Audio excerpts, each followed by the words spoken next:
once here in the LPL. It was piloted by Tarzan, and it was a quick reminder to everyone why this champion should never be let through when it's in the hands of an elite jungler, because boy, oh boy, can that champion pump out damage.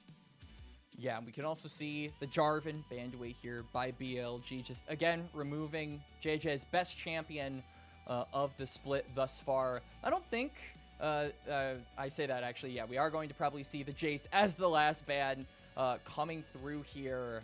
But Weibo, now that the Varus is kind of locked up, I do think that also because the Orianna's taken away, the Azir is fearless. A lot of those really strong B1s are kind of limited here, Rafa. So we'll see the Nico just straight up come out here from Erha.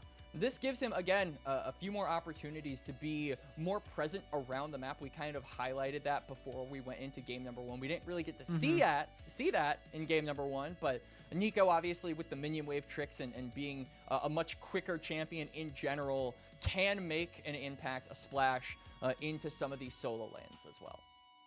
This was the first pick that I was originally looking for when they banned out the Lulu. I think Weibo Gaming recognized that, hey, we're going to be giving up Yunara. We don't want to give them Yunara and Lulu in the same rotation of drafts, so at least we have our premier support locked in for us. BLG deciding potentially what jungler to look for. We have seen Pantheon be flex support in certain scenarios just to even exclude more jungle priority picks for future games if it goes the distance, but it's also been one that allows Xun to pretty much enforce his will on the map even before level 6, and having that aggressive option to continue playing through bot lane, which has been BLG's memo for a majority of the split so far. This is a great combo to start off with. A pretty common response to the Pantheon is instead going for like the Nocturne, but I feel like with the Orianna ban, that really reduces the effectiveness of this champion, especially when you think about good pairings with the Nocturne. Orianna really is the only name that at least crops up in my mind. But looking at the bot lane, there are several good pairings with Nico, and Kai'Sa is definitely one of them. This will give Elk and Erha a lot of power in the 2v2, which is another really big advantage of going something like a Nico, is just being able to dish out that damage along with the Kai'Sa. So Weibo opting in to be a bit more aggressive in the laning phase, and that would prompt maybe a more aggressive proactive jungler to come out as well to try and make use of that priority that you'll probably be getting with the Kai'Sa Nico. But I do kind of wonder who that's going to be. I feel like Qiyana, it's a little too early to slam something like that right now for Weibo. And I've also been a huge Qiyana naysayer, Rafa. I don't know, as the fellow jungler in the call, if you kind of share that sentiment, but not a big fan of the character in the Big 16. Yeah, we've had our conversations about it, not on broadcast and not even in the green room for broadcast, but I've heard your side of it, and I can understand that the overall argument is that Qiyana in Split 3 last year was abusing a accelerated way of getting income on her first 2 items, which were really cheap in Profane Hydra and Axiom Arc.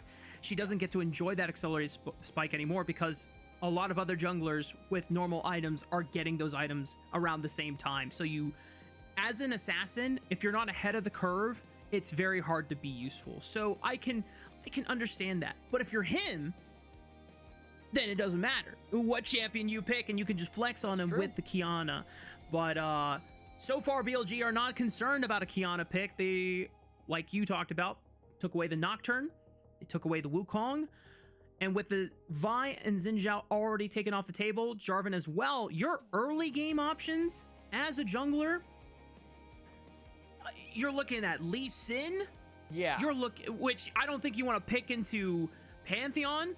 No, you're looking at or Alistar. You kick in, he headbutts you out. That's like the extent of the interaction with those 2 champions. But a BLG now, I mean, I was thinking maybe something like a Renekton was going to come through here. Have also kind of agreed with Gebetto that I think Zehen is a little bit fake, but we have seen Ben pilot it before, and I don't necessarily think that he has done a bad job on it. So I'll save judgment until I see it on the Rift. But yeah, here it is. Hover on the Qiyana.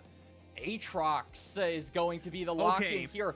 Nerfed in the last couple of patches, but we have been seeing it a bit, particularly in LEC, I believe with Navi's jungler. So does have the value in tier 1, but again, it's a question of can you abuse the priority of that bot lane? Aatrox, I don't really think you can. So it's just a question of how are you going to fit in with the team fight that Weibo are going for. And yeah, the Syndra I think is a good answer as well.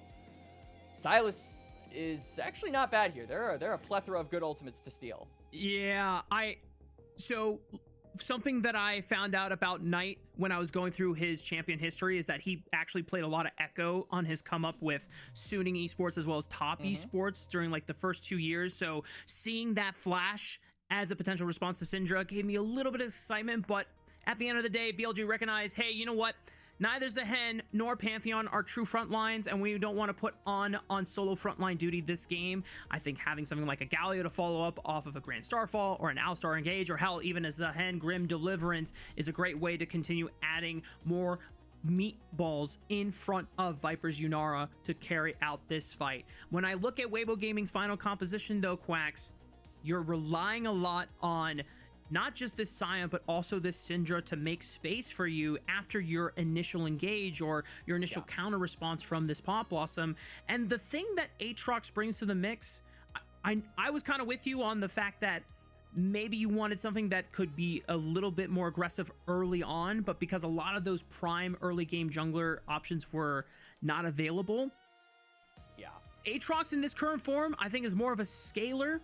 Not necessarily like every single item he gets stronger and stronger, but he has a really strong mid-game spike. Aatroxes are not necessarily building full damage. They're doing the Sundered Sky into Black Cleaver for ability haste and just survival, and he's just another sustained bruiser. But I'm not sure if it's one that Weibo Gaming can really reap the rewards of going into a very aggressive and currently clean-looking BLG. And for BLG, I mean, it's basically double global ultimates for them. I mean, I think that one thing that kind of scares me is the lack of damage, because Pantheon's going to be strong early and then Yunara is going to be strong late, so it really is on them to carry their respective parts of the game. But for the Yunara, I mean, you're going to have the backup of the Hero's Entrance, you're going to have the backup of the Grand Starfall. There's so much reinforcement you can get on that bot side that I think it's a very scary thing for Weibo to over-aggress.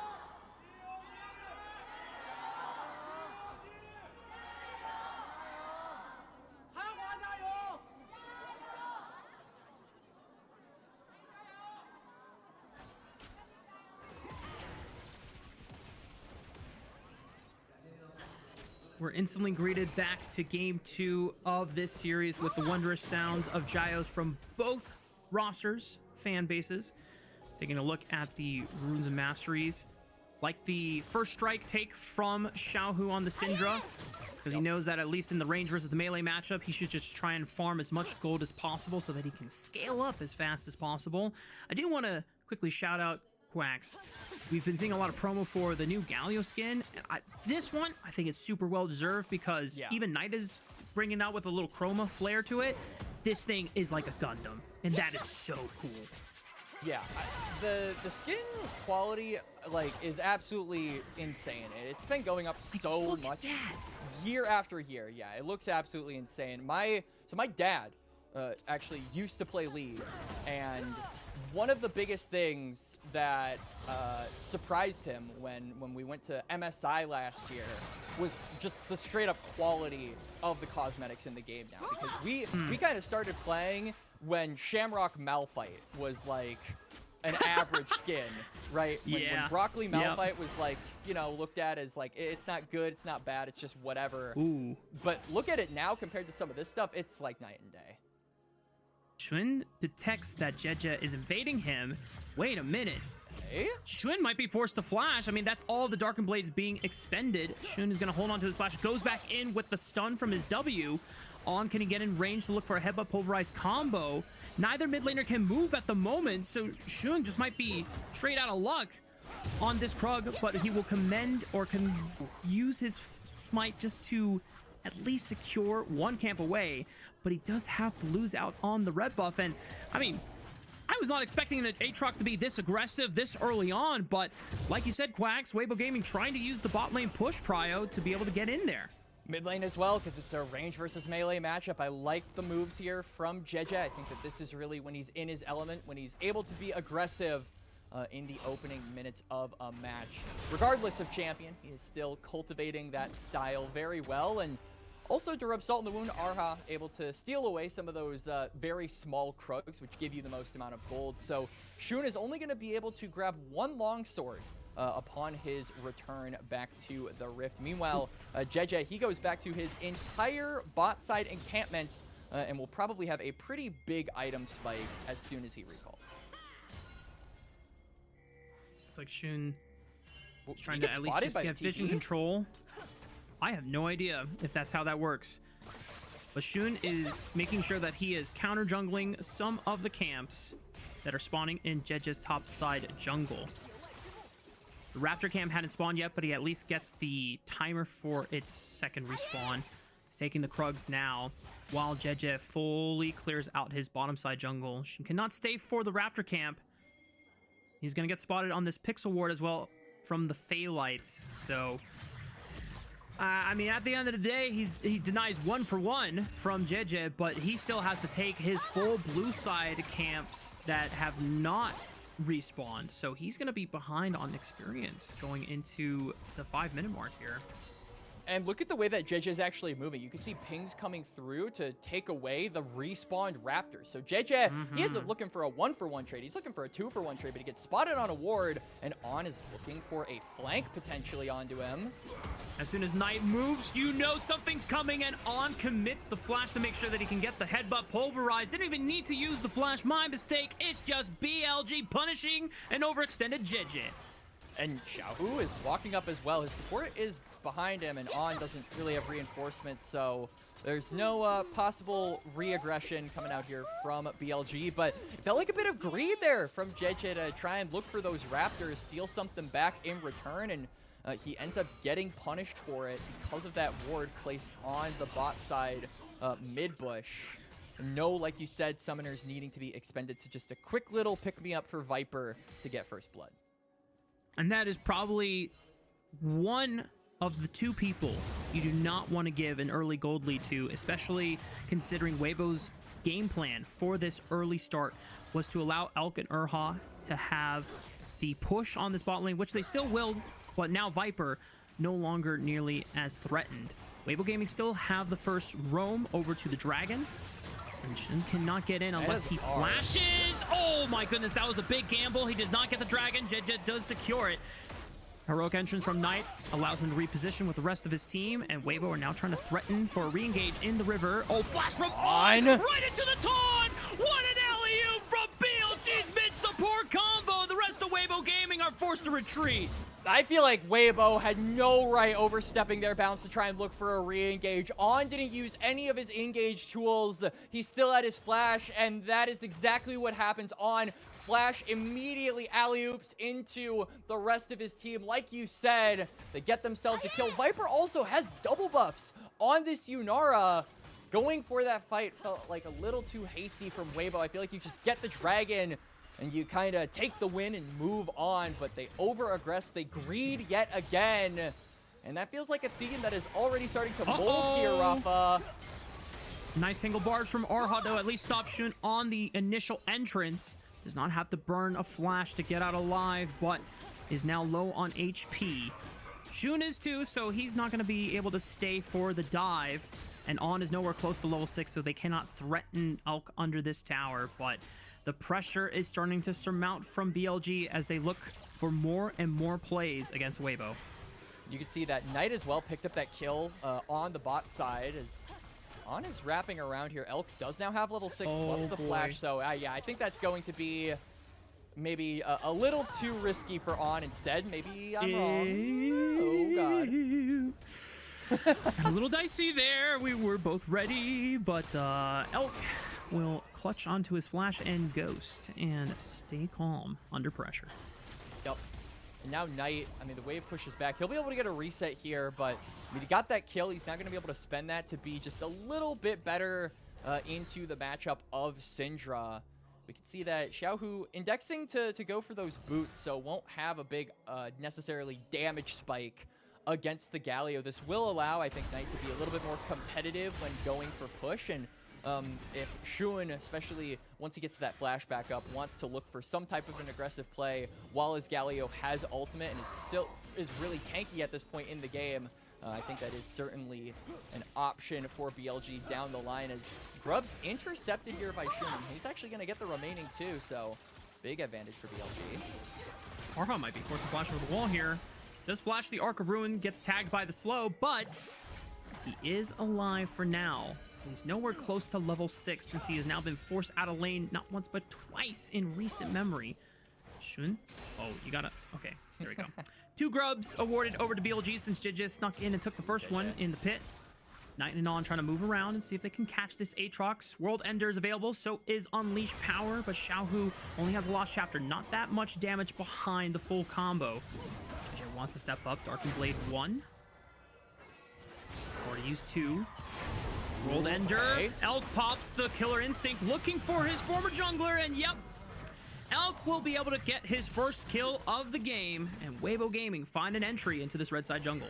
Yeah, Weibo recognizing that Knight really didn't have a way to disengage that fight on the Galio, and the Alistar isn't enough to get all of them from getting on top of the Pantheon. They just dogpile onto Shun, and he ends up going down. Jiejie as well, gonna collect a couple of camps for his efforts. So not only is it Elk getting the kill goal, but it's also the Aatrox managing to get something in return as well. It's really imperative that Jiejie hits these item spikes on time, as Shun is looking again onto bot lane.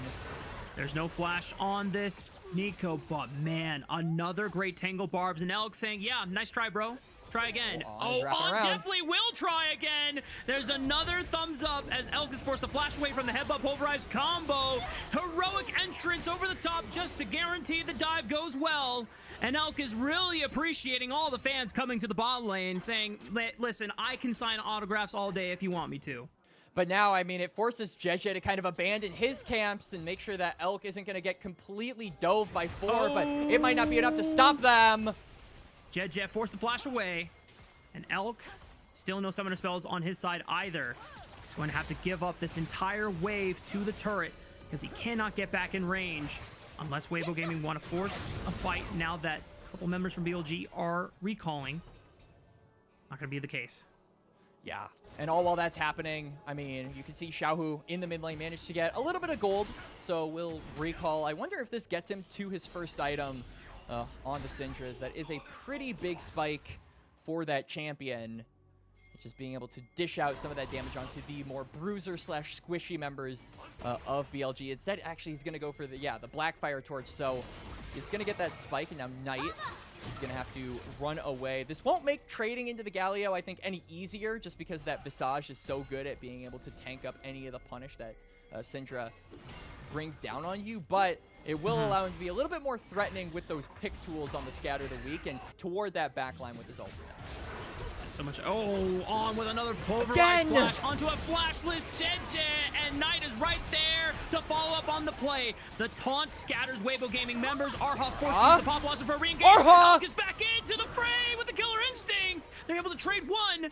Can Xiaohu look for On while Knight forces Elk back? On finally pops the Unchained, and now On is trying to use this damage reduction to bait Xiaohu in for another pick from Knight. Decent damage out. This is a Hollow Radiance Rush, by the way, and still this thing packs a wallop behind it. Yeah, but they're going to be able to disengage, get away from Knight's Galio, and the supports having a little bit of a competition of their own in Mark, seeing who can get the better engage off On.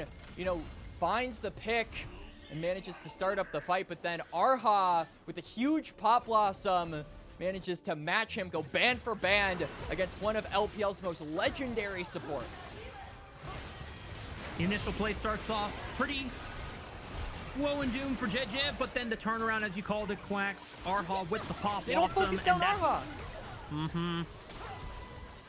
I think are more concerned about trying to lock down Elk and Xiaohu, that they forsake the Nico, give Erha an opportunity to withstand that CC, and look for that ultimate and re-engage the fight. So really good stuff coming out here from the support so far, not just in this game, but in this series. On, obviously, a winning MVP of game number 1. Looking to maybe try and get one for game number 2 here, as now he is just completely guarding this dragon entrance. Scout of the week, but he uses the headbutt pulverized combo to get out of the Infernal Chains. A rogue entrance for another knockup, and Jiejie, his world is gone. And the rest of Weibo Gaming don't have a jungler to use anymore to contest for this dragon. BLG should be easily able to secure it.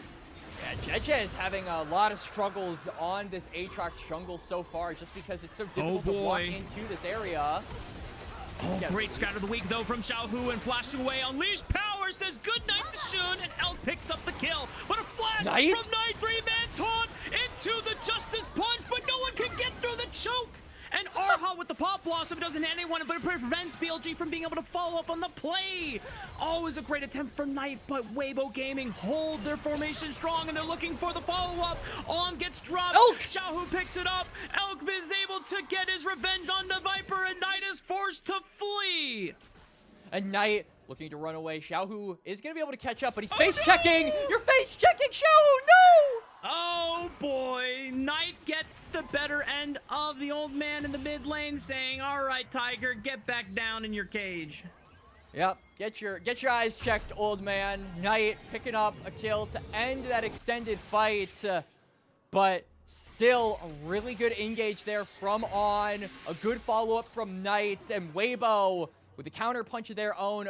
Erha, you know, you mentioned the damage coming through from Xiaohu and Elk, but that was a 3-man Tangle Barbs on the repeat engage, so gotta give a lot of credit over to the Nico. But Jiejie really just, I feel, struggling on this Aatrox because it's so difficult to walk into these fights without getting focused down immediately, and you're not tanky enough to be able to tank up all of that punish. So yeah, right here, see the Tangle Barbs onto 3, and then the damage is able to be delivered immediately afterwards. So really good re-engage from the Nico to kind of equalize this play after it was looking dicey. Close to a comedy of errors from both teams, but it is just a game of inches. Both ultimates being expended. This re-engage pretty damn solid from Weibo Gaming. And unfortunately for Xiaohu, we all know how it ended up with Knight being able to sneak into that brush and catching an unexpected Syndra on his way back to mid lane. We're at 7 kills for both teams, Quacks, and Weibo Gaming do find themselves with the gold advantage. Grubs have been split 2-1 for BLG favored. Dragons split apart 1-1. We even get a replay of what happened topside. What happened topside? So, Oh no! Oh no! If I had a nickel for every time the Bin went under tower, assuming he was fine, I would probably have more than 2 nickels because I don't think I've watched every Bin game. But there are 2 of them that come to mind within the last 6 months. Shout out to Dokla, 100 Thieves. Yep. BLG. Heroic entrance over to join up with On and Viper. Here comes the unstoppable onslaught from Zika. Decent taunt from Knight, but he is isolated from the rest of his team because everyone's trying to dogpile onto the Rift Herald. Well, you might as well commit if you drop your mid laner like that, and they do end up getting it anyway, but the rest of Weibo Gaming going to try to push into mid-tier 1, get as many plates as they can before BLG regroup. And crucially, Jiejie manages to survive in that fight as well on the other side, kind of pulling some members of BLG to focus the Aatrox, but they leave their Galio kind of out to dry. Knight gets taken down, and this is really crucial to knock this Galio down a peg because you essentially have like 2.5 magic damage users on the side of Weibo. So Galio is tailor-made to be able to counter the damage profile of your comp. So if you can kind of de-escalate how strong Knight is at the current moment, I think that that does you a lot of favors in getting to a point where you can start affording some of those magic pen items and being able to shred through this Galio's health bar. Yeah, and Xiaohu has a really interesting build. I'm not certain if this is like a common Syndra build or not recently, but it's a lot of ability haste with the Cosmic Drive second and the tier 3 CDR boots, because you get like 25 ability haste on the upgraded versions, which is true. So That's a lot of abilities being casted, and it means more opportunities for Force Will, more opportunities for Scatter the Weak, and more opportunities for more orbs stacked up, and that could be a pretty big unleashed power at the end of it all. 10 seconds until Dragon spawns, and we can see neither team has really firmly stamped their feet onto the bot side river, though Weibo have control of this bush and are just waiting to see if BLG will face check it, which they won't. And this is what we were kind of wanting, Weibo to set up first around these objectives, because we've seen what happens when Weibo walk into BLG, and spoiler alert, it has not been pretty. Jiejie has been on the receiving end of all of those beatings, as he does pick up the second dragon, and BLG really without a contest. They don't even attempt to hit the dragon, instead are just gonna go for the herald, but this isn't even gonna kill the turret. So BLG with a very meager couple of plates here as their reward after the Drake is taken by Weibo. Yeah, I was curious to see if BLG were trying to get in to just block Weibo Gaming from rotating as quickly over to the mid lane. It's kind of a half and half play, not really successful, but if you're a BLG fan, I think you're very grateful that BLG just didn't send it unnecessarily. One of the things that we've talked about for BLG before this series was when they were in states when around this point in the game and they weren't ahead, they would just start flipping and try and force their way back into the game, but BLG starting to slow things down and let their side laners catch their waves, get some gold, and wait on item spikes before to fight. And for Weibo, as you called out, the fact that they are setting up these objectives first, now with this advantage, with the push that they should have been getting, this is a good opportunity for Weibo to set up better team fights in the front to back with this front line.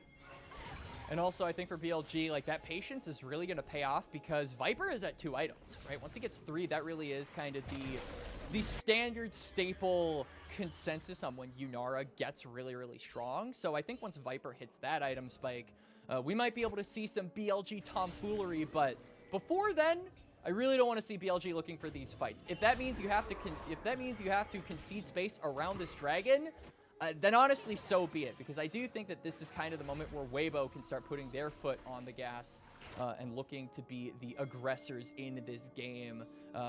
Xiaohu, crucially, is getting really close to those Transcendent stacks being completely maxed out. He has gone over 100, so that execute is up and available, can be really threatening to members of BLG, such as Viper and even Shun, I would say, who's getting a little less tanky as the minutes go by. Gotta be a little careful in this area, but he's trying to link up with On for the collapse, and Elk using the killer instinct, but he's hit put it back in by On, but can no one get in there? Heroic entrance. Actually, it's the Grim Deliverance from Bin. Looks for Elk. Just one more on attack. The flash committed forward. BLG put everything into shutting down Elk's Kaisa, and the rest of Weibo Gaming is starting to collapse around his corpse. Zika, nowhere else to run, has a flash available, but trying to use this Science health bar as much as possible. Gets jumped on by Shun. The rest of BLG trying to follow up on the play. Decimating smash at the ready. Maybe it was a little too far for BLG. The gold deficit has been shored up off of a great pick from BLG, but Weibo Gaming still have numbers in supply on this mid lane. Yeah, BLG, credit where credit is due. I thought the play was not going to go their way, because we saw On really commit to trying to stick onto Elk, and Elk was maneuvering that fight very, very well, but then Bin arrives on the Zehen, gets in the face of this Kaisa, and manages to make all of that effort pay off. The rest of Weibo, without their AD carry, are completely scattered, split, and they get put down in this fight as we go on to a replay. And I really want to pay attention to where Bin was. So On, looking at him, he flashes over the wall, headbutts, and then all of Weibo right now, there's 3 members scrambling to save this Kaisa. Where does the Zehen end up? He just Grim Deliverances over the wall. And yeah, Elf can't cover the distance. The TP was bought with enough time from BLG to stall. BLG top laner makes it happen. Looks like, though, in the live, Weibo Gaming are able to take out this tier 1 turret. Gives them a little bit more access to map control. Yeah, oh, Zika. I don't know where Zika dropped, but A decent trade maybe was on the top side of the map. Weibo Gaming exchanges life for map control, but now BLG starting to push into this top side jungle quadrant with vision control. And Salt in the Wound there from Shun manages to steal away the big chicken, and he steals away the Krugs, a majority of them at least. I think Jiejie might have gotten a couple of small ones.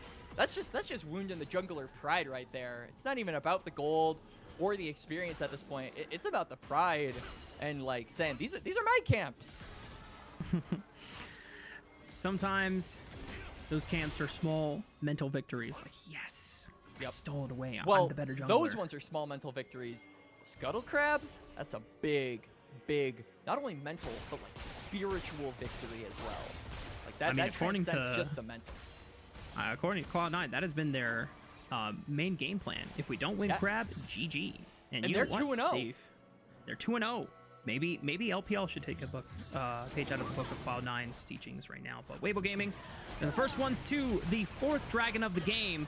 BLG cannot respond despite having a slight edge in gold, but they are respecting. Oh my goodness, this is character development for BLG. Weibo Gaming are now on Soul Point, but BLG trade that for map pressure instead. Yeah, we can see Knight is split pushing on the top side, drawing pressure from the rest of Weibo. Depending on how many they send, it might also open up Viper to get some freebies in mid, get closer to that 3-item spike. He is very close, actually. I think once he recalls, he will hit that break point. So this is maybe where we see BLG fight. I mean, Weibo are now on Soul Point, so you have to be making sure that you're getting advantages within the next 4 or so minutes, so that once that dragon fight rolls around, not only will you have the Yunara item spike to play off of, but she will be well protected and able to actually maneuver around these fights. Viper as well should have his flash back up by the time that Drake spawns. So BLG, it's about biding their time, waiting for an opportunity, and not burning conditions like your AD carries flash unnecessarily. And the same goes for Weibo Gaming. Even though in recent memory they've been a lot better in these late game scenarios with their discipline around it, a lot of the concerns we had for this Weibo Gaming roster arose in the early series of this split, where they had the moment, they had the advantage to close out the game.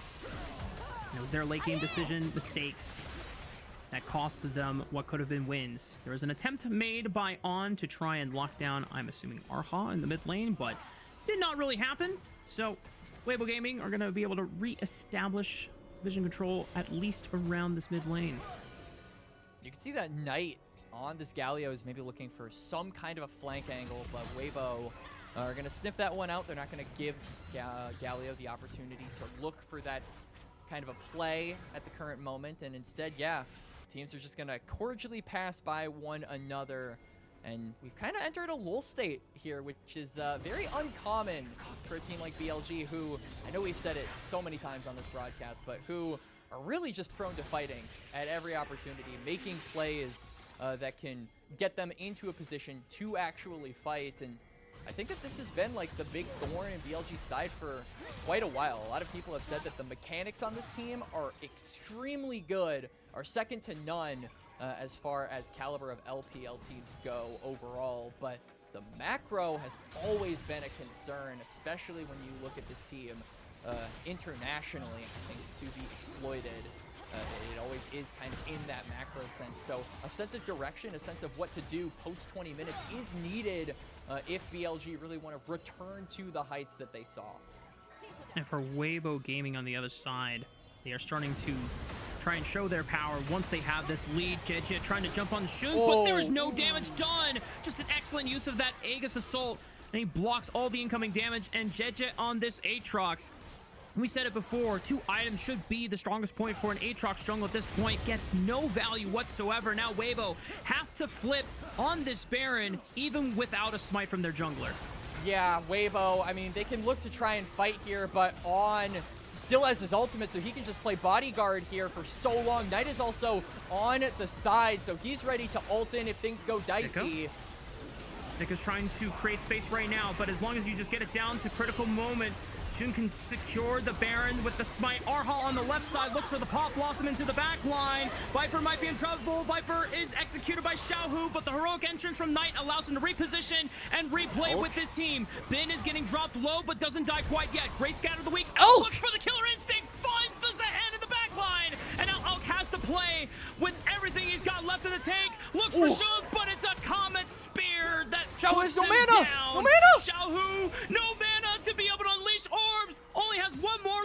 and Zika tries to run Shun out, but he's too fast. Jiejie arrives back to the play, and Knight might not be able to make it out of this one. Shun, you're crazy. You're crazy, Shun. Shun, you're crazy. But Xiaohu, like you said, he has no mana, so he has to flash away from the Pantheon. And Knight, don't tell me he makes it away from this Jiejie don't do it, Jiejie. Aatrox. No, whoa, I thought the Grand Starfall was about to be used. Oh my goodness, this game He's gonna do it! Is crazy. TP, they want Xiaohu. Scatter the Weak is available, but he has Aegis to Yeah, block that damage. BLG bide their time, and they make the great punish. Shun and Knight walk up to secure the kill. They don't want to let Xiaohu get away. And now the death timers are super desynced on the side of Weibo. They're all respawning, but they don't have a mid laner. Dragon is up in 10 seconds or so, and BLG are getting all onto the map, and Knight's in trouble. Knight has the stasis, blocks the Pop Blossom, and oh boy, Weibo Gaming just lost 2 members total. There's a train. Jiejie was the first one to fall.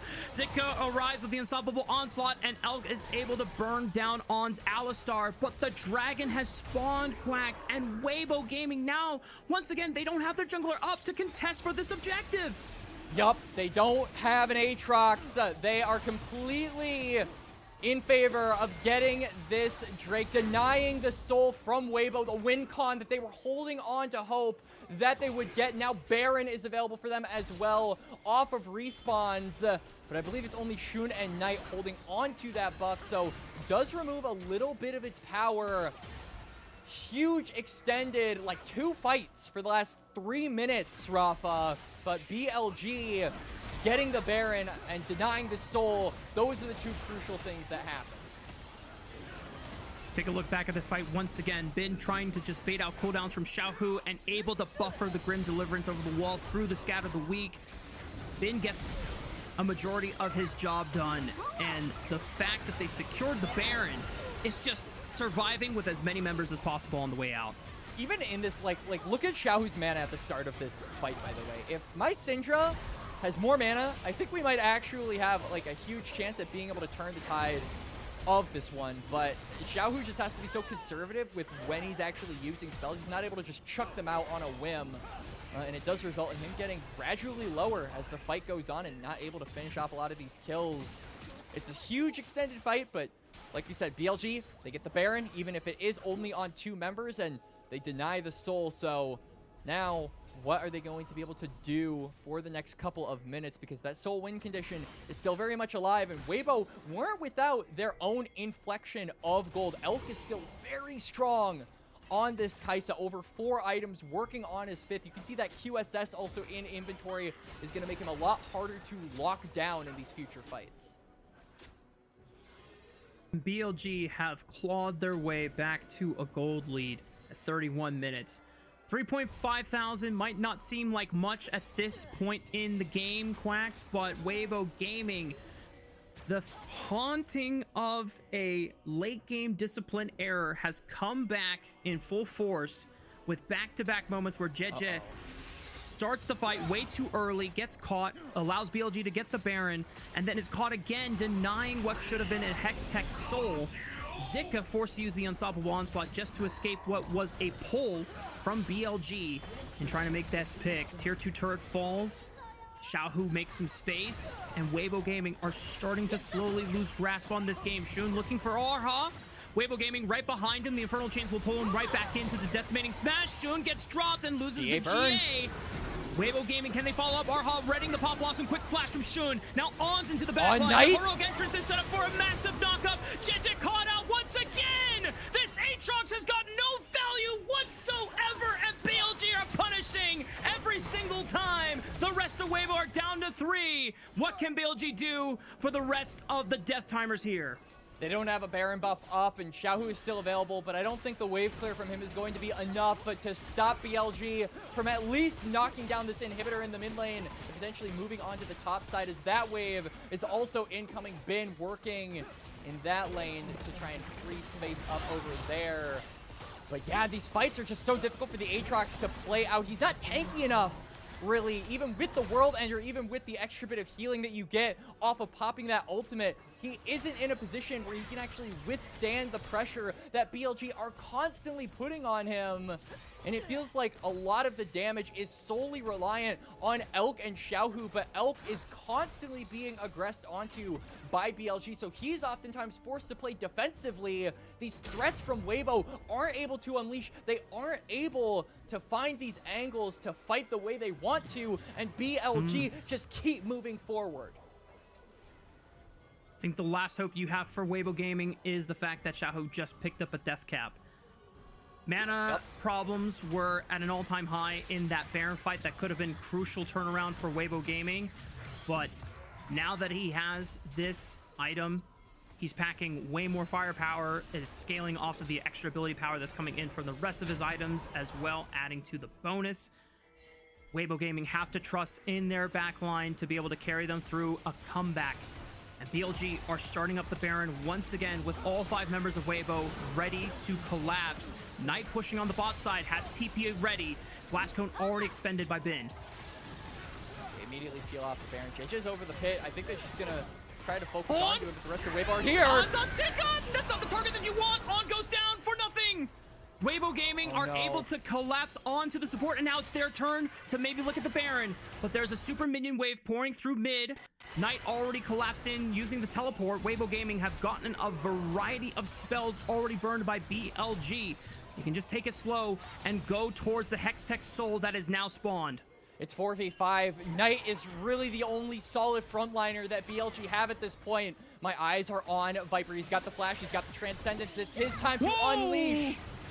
Pop Blossom misses. Knight is able to dodge it out. Shun goes into the backline with his Viper Grand on the Star side. Ball. It is completely crazy, but Xiaohu's the first one to drop. Viper assassinated him. Jiejie is being popped. Grim Deliverance over the side. Elk is forced out of the fight. Shun dies to Jiejie, the World Ender. Can he secure the exit zone before it goes down? And BLG thrive in the chaos when it matters most and upset Weibo's chances. Zika, he's going to ult away. He's going to take a train ride over to Narnia because going back to his base, that's a risk in and of itself. Knight is on the flank. Flash taunt onto Elk. Good night to the Kaisa.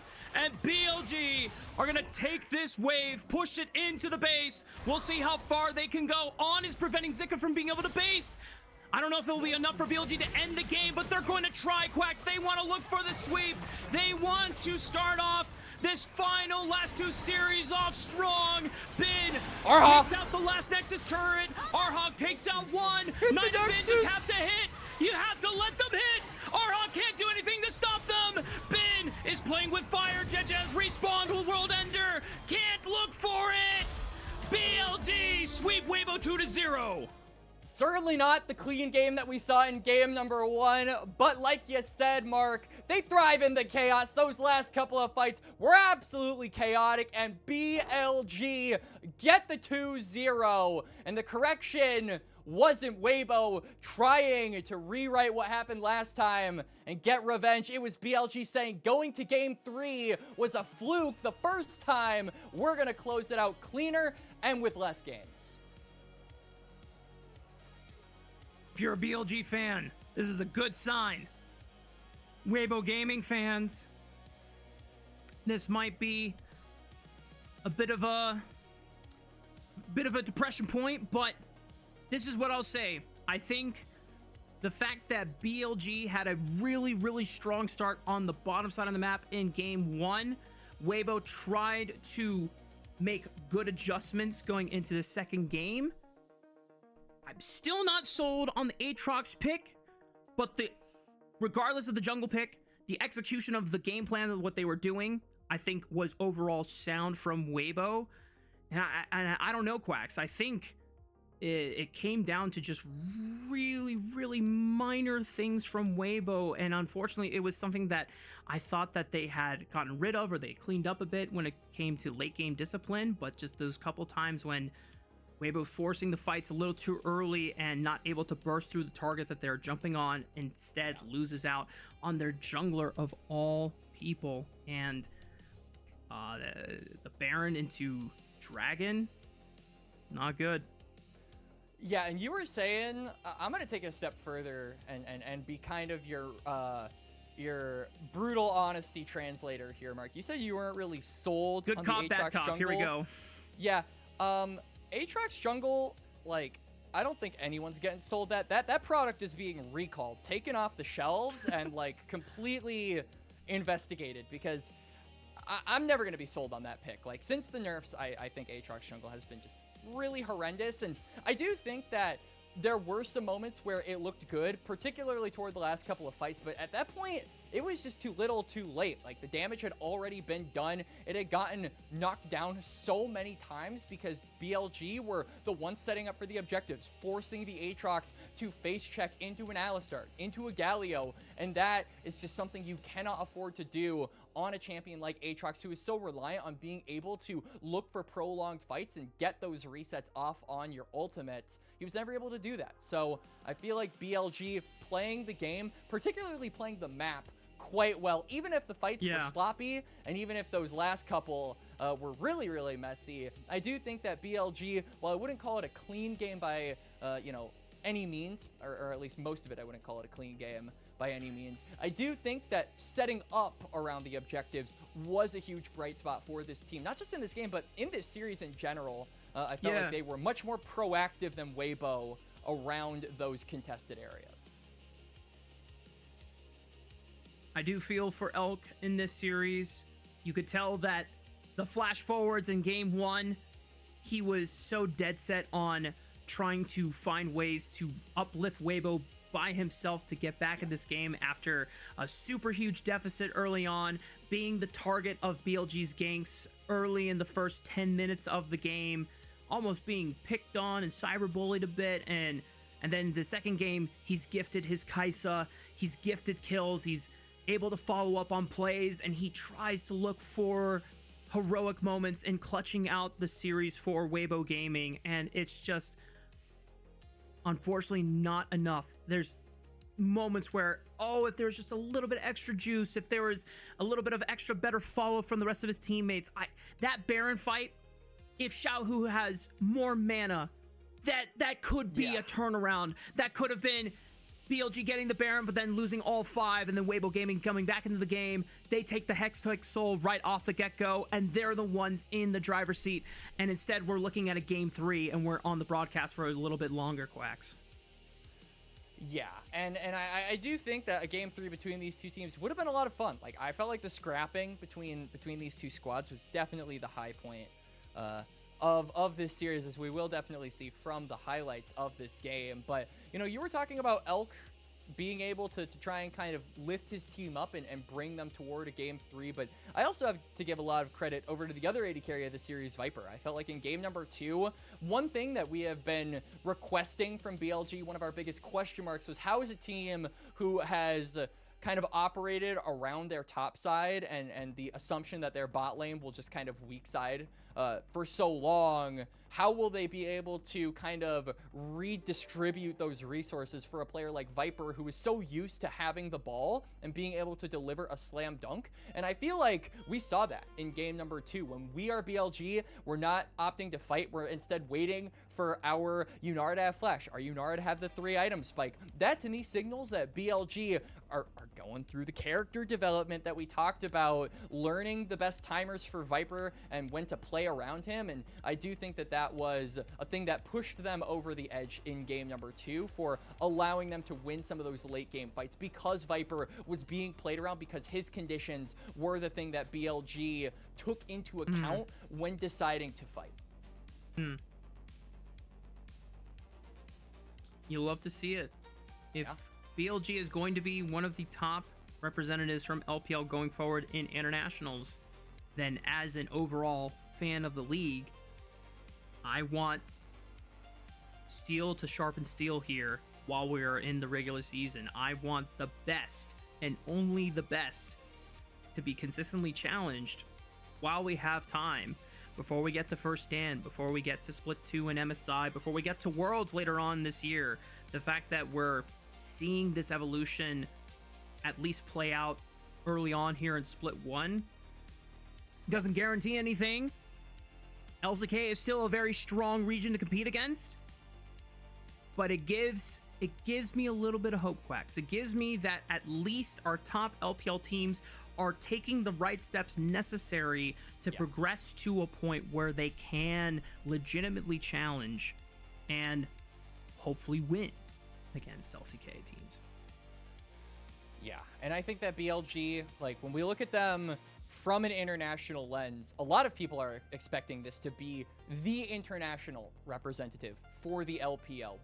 If we're looking later down the line, I think that when you have a team that's as stacked as this, right, with BLG returning to their roots in the jungle, going back to Shun, grabbing him up for this year, and then throwing a bone over to Viper and saying, hey man, come over here, we got a good chance at being able to make something happen. A lot of people look at Viper as kind of just that extra little bit of push that BLG would need in order to repeat the same successes that they had both domestically and internationally in 2024. And while I do think that Viper has the ceiling and the min-maxing and micro to do that, the big question has always been the macro.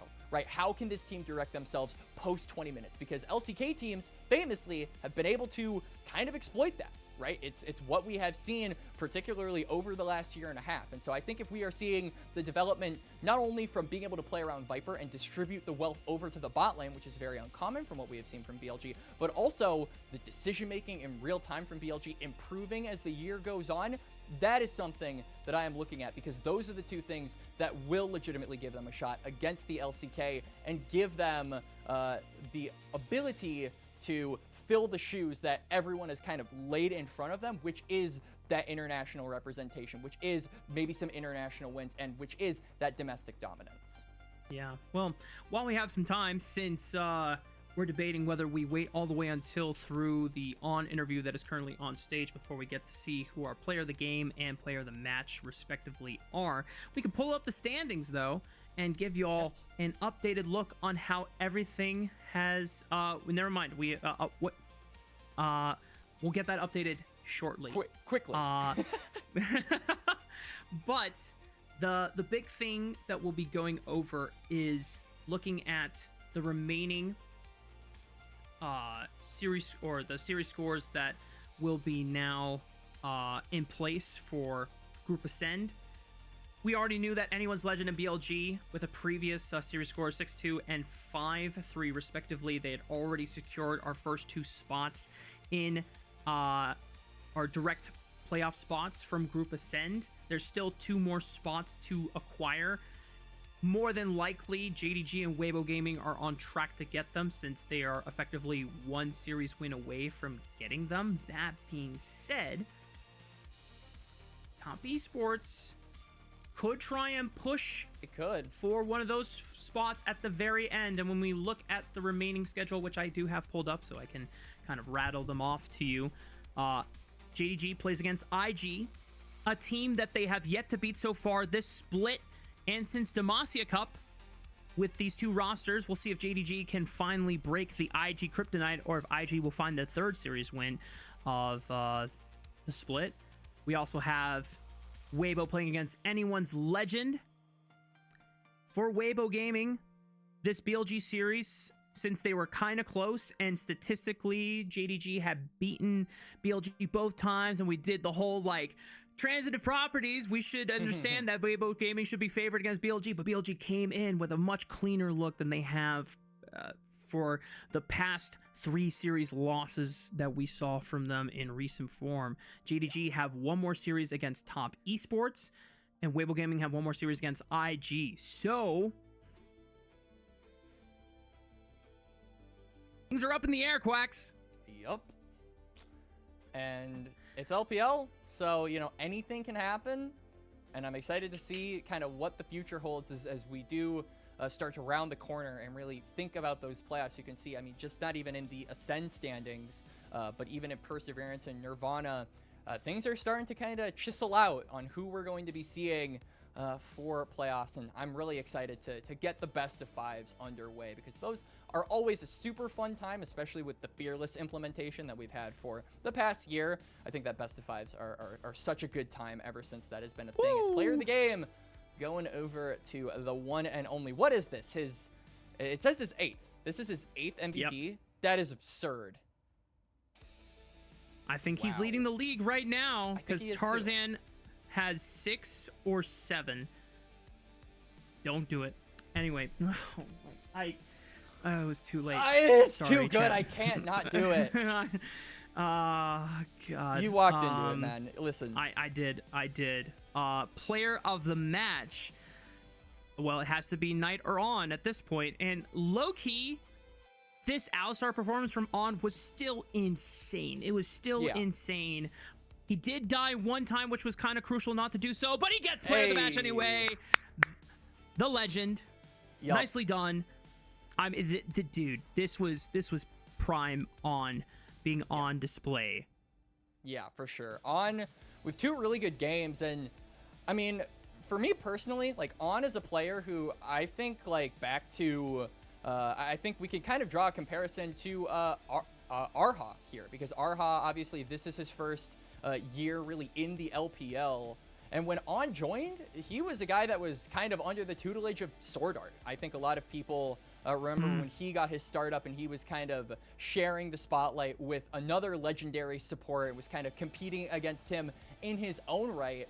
And I remember one specific post-match thread when it was one of On's first series where people asked, is this guy like on the same level as Sword Art? And the general consensus was, this guy has a ton of potential, but he is not yet there. And I think that he has definitely shown that potential both domestically and internationally. But Erha as well, got to give credit over to him for particularly in Game 2 matching the Alistar and looking like he is a prospect that I personally am excited to see going forward. But On, got to give him his flowers. Really good series, particularly that Bard Game 1. I think it was up in the air and up for debate who would get Game 1 MVP, but some of those early game shenanigans from On, I think, were what pushed him over the edge and being able to just outright win the laning phase in bot lane. I mean, still my favorite play that I saw from this second game was the post-Dragon fight and Weibo Gaming looking like they are ready to continue the play, and then On just snap Pulverize Flash into the alley-oop of Knight's Galio taunt. I would have proposed to On right then and there. I've been like, yeah, can you be my permanent support forever, please? Holy, that was beautiful. Like, literally gorgeous playmaking potential. I do have a quick note from our admin Alk, who is also casters here on LPL English. We have Knight still leading the league in player of the games with 8. Kyle and Tarzan are both at 6, tied at second place. Then it's followed by Croco at 5 and Angel at 4 for EDG. Just crazy to think that the majority of our player of the game leaders from Group Ascend are just from 2 teams. Yeah. Knight on BLG and then Kyle Tarzan from Anyone's Legend. Yeah, and I mean, the top of the table here for Ascend is really interesting, because while I think everyone is looking at BLG, like we said, to be the international representatives of the LPL, you know, they've got some stiff competition. I think that AL have obviously looked really good this split alone, and then, you know, the rising threat of JDG, who I think when they are on, they're really on, but the consistency is something that a lot of people have also called into question. Some of the macro decisions are something they've called into question. So those are the 3 teams that I'm looking at to kind of have that bout between one another, to compete